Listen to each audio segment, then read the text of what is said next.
Republicans in particular, obviously, trying to appropriate Ronald Reagan for their own political purposes now. But his vision and his ability to work across party lines was so far broader. All right, Sam. President, I've listened to what you've had to say tonight, and it is still not clear to me that you will accept and agree to a budget compromise package that contains higher taxes. Will you? Sam, as I've told you, I can't discuss in advance what I will or won't do, but I'm going to tell you I have not changed my opinion about ever accepting a tax that will have a deleterious effect on the economy. And most tax increases do. Taxing is not the policy or the problem with the deficit. The deficit is due to too much spending.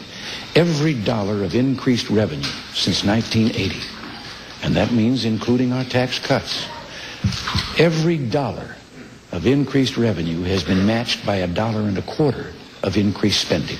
Indeed, Reagan was much more of a pragmatist than he was an ideologue when it came to the major issues. I feel very strongly about this, obviously. Yeah. You've been one of the leading proponents of supply-side economics.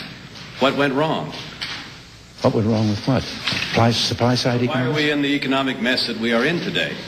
Because for more than half a century, that was dominated entirely by the Congress, of both houses of the Congress, by one party, they have followed, beginning with what they call the Keynesian theory, deficit spending. Openly deficit spending on the basis that they claimed it was necessary to maintain prosperity, that you had to do it, and that it wasn't hurtful because we owed it to ourselves. And some of us said, year after year, that this would keep on to the point that it would get out of control. And it has, just as we said it would. And they've got to give up that belief in that.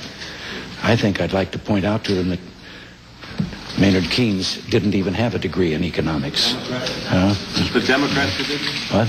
It's the Democrats who did it? Well, you can look up and see who dominated both houses of the Congress for the last 50 years. But he knew when he needed to compromise, and he did, and he reached out with Democrats, not just the boll weevils with conservative Texas Democrats, but with Tip O'Neill and liberal Massachusetts Democrats.